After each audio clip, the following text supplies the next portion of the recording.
We'll be starting in a moment.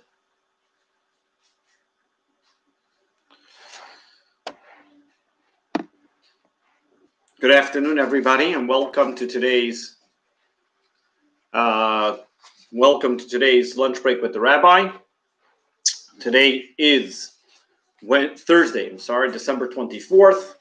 It is the 9th day of Teves. Just before we begin, just a little commercial announcement, so to speak, because of what the day entails.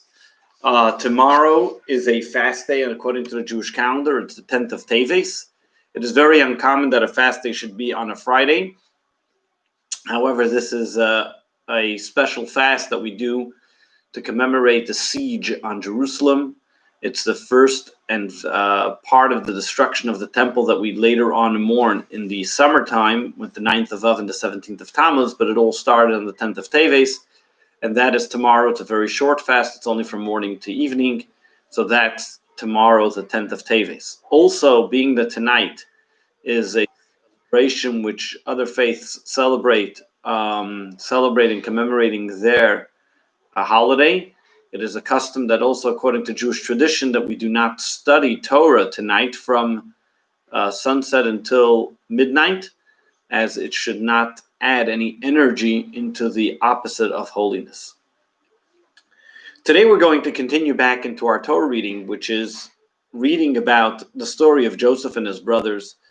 There's so much to be said about it, and there's so much that we can talk about it, but we're only going to pick a few points and pointers from it, and maybe at a later time we'll get back to the great story of it as well.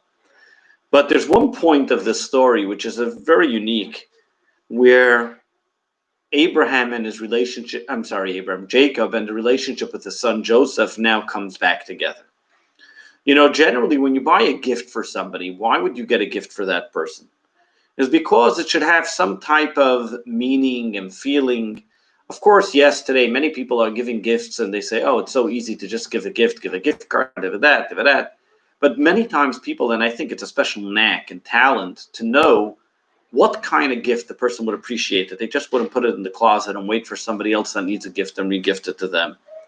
And when we pick out a gift for somebody, let's say if you're buying somebody chocolates or a specific type of chocolate, it's because you know that person likes that gift, and therefore you're picking something that would intrigue them, would interest them, they would enjoy it. Generally, if we're spending money on somebody else and we want to buy that person a gift, we want them to enjoy it, not just merely to put it in the closet and re-gift it to somebody else. Also, if we know a person is a dietetic or has a problem with their weight, we're not going to give them something which is going to force them into that. So let's understand over here what's going on with Joseph and his father. We have over here an episode where Joseph hasn't seen his father for 22 years. 22 years, his father was sitting shiva for him. His father said Kaddish, accepted condolences. And all of a sudden, boom, out of nowhere, a miracle occurs and Joseph is alive. Now, Joseph sends presents to his father. So he sends him wagons, he sends him clothing, he sends him food. Of course, his father is planning to move down to Egypt. But what's going on over here? In return, Jacob, trying to show his emotions, trying to show his reflection, also sends presents to Joseph. But what kind of presents does he send? And the Talmud explains that he sent old wine and some beans and some other type of peas or whatever it was at the time. Now, Joseph is sending all these wonderful treats to his father. And what does his father send him in return? An old wine, okay, nice wine, and peas and beans. Like, first of all, Egypt, he sent them a wine from Egypt. Egypt doesn't have the best wines, especially compared to the wines that they have in Israel. That Israel is, as we know, the Torah tells us, the land of wheat and barley and grain. So I'm sure that Yaakov would have preferred to send him a wine from a better place. Not only that, why is he sending him all of a sudden beans and peas and all these things? In fact, Egypt was very well known even today for their chickpeas and everything like that. Why was Jacob sending him these weird presents and gifts to Joseph? What was the meaning behind it? There must be that there was some rationale, there's some spiritual message that Jacob was telling Joseph with sending him these gifts. The question even gets more, is that when Joseph sends, when Jacob, tries to appease the leader of Egypt, at that time he didn't know who Joseph was. He sends him a little bit of honey, pistachios, almonds, and over there he says, get things that Egypt doesn't have. He tells his children, bring to the leader of Egypt, so like this we can surprise him and entice him. But over here, all of a sudden, what's he doing? He's sending also some other types of, what is Yosef sending to his father then? Why is he sending to his father this type of stuff, and what's going on over here with these gifts that are going on? And if we look a little deeper into the message here, it was actually a message of Yosef and his father communicating. As you know, there was no WhatsApp or messaging or Facebook messaging. They had to find a different method to be able to give the messaging of what they really felt and how they believed what was going on. And over here, Yosef and his father, they were not talking about culinary delight, sending him wine or peas or beans or pistachios or honey. This wasn't about the food that they were selling or sending. Over here, we're talking about a father who's been missing his son for 22 years. He's lying in torture for 22 years. He wants to be able to excite his father, give him hope. Joseph knew very well what's going on in Jacob's house, that it may be very difficult for him to absorb the idea that Joseph is still alive. How is that possible? How is it possible that his son, who was a person of great scholarly level, a righteous individual, should become the viceroy of Egypt? It would never even happen even in a sci-fi movie. It doesn't even make sense. It's impossible, such a thing. And then afterwards, when he says this is happening, he says, 1 second, but is my son still religious? How is it possible for him to be able to survive in Egypt in the place of impurity? Probably he's not anything there. Probably he hasn't observed anything. Throughout the 22 years that I believed he was gone. And now you're telling me that you lied? So he was stuck on one hand. On one hand, he said, if Yosef is alive, that's great, but then my sons lied.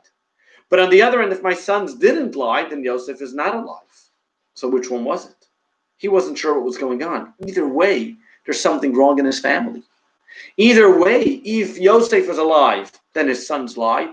And if Yosef is not alive, then his sons didn't lie. So then what's this message coming from Egypt? What's happening here? So Joseph and Jacob have to dig a little deeper into the story to see what's going on. And when he digs a little deeper into the story, he finds out and he says, and he sees that his brothers planned to kill, to sell, and so on. And all of a sudden, he starts finding out the terrible events that happened. And when he finds out these terrible events, he starts saying, 1 second, how did my parents do it? How did my children behave such ways? And over here, Joseph sends his father the bottle of wine, a bag of beans, because what's Joseph telling his father? He says, I'm selling you old wine. Wine, I didn't buy it now. When the brothers first came down to Egypt, I bought it then. I bought it and I saw that I understood that from the moment that I saw them, from the moment that I came down to Egypt, I realized that the only way I can survive is if you are always with me. And therefore I held a bottle of wine with me to tell me that wherever I went, anything that God does is for the good. How did I keep the faith in God? Was because I kept this bottle of wine. Bottle of wine symbolic of time of joy, triumph, and celebration. Even though I was going through tumultuous and terrible times, and turbulent times even more, tragedy after tragedy befell me. From being sold down to Egypt to continuously being accused of things in Egypt. But I always had this bottle of wine with me to remind me not to give up hope. And then he continues, and he says as follows. Many different tragedies happen. Sometimes we realize the tragedies, and sometimes we don't. But we know that eventually everything comes for good. And this is what he continues to send those peas and beans with it as well. When you take a bean, especially the beans, any type of bean, when it's raw, it's very hard.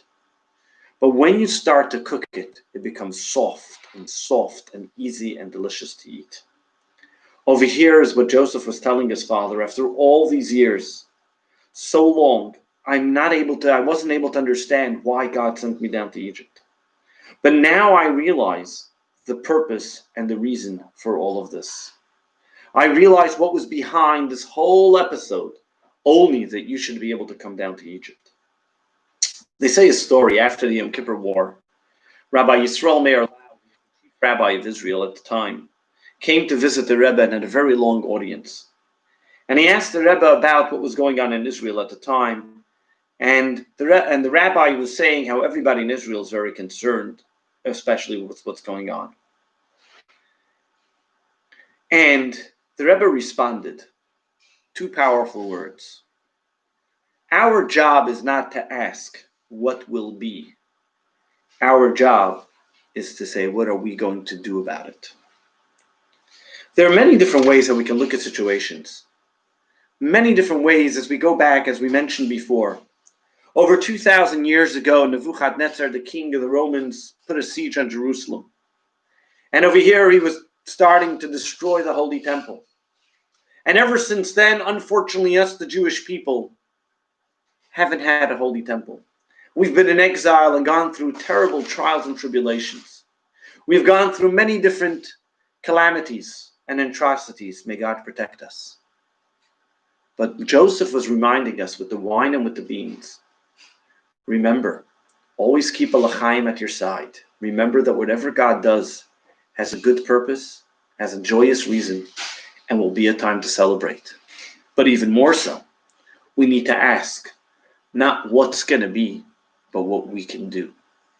We are now going through the same idea, same tragic times. We see people all around us.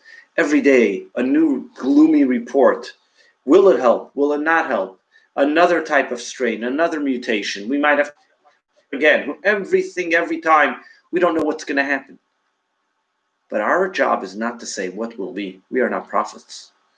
Our question is like Joseph told us. A, keep a bottle of wine. Remember there's a reason to celebrate. In all of this, there will be a reason to celebrate. And number 2, ask yourself, what can you do to make the situation different? And when will we see a different situation? God bless you.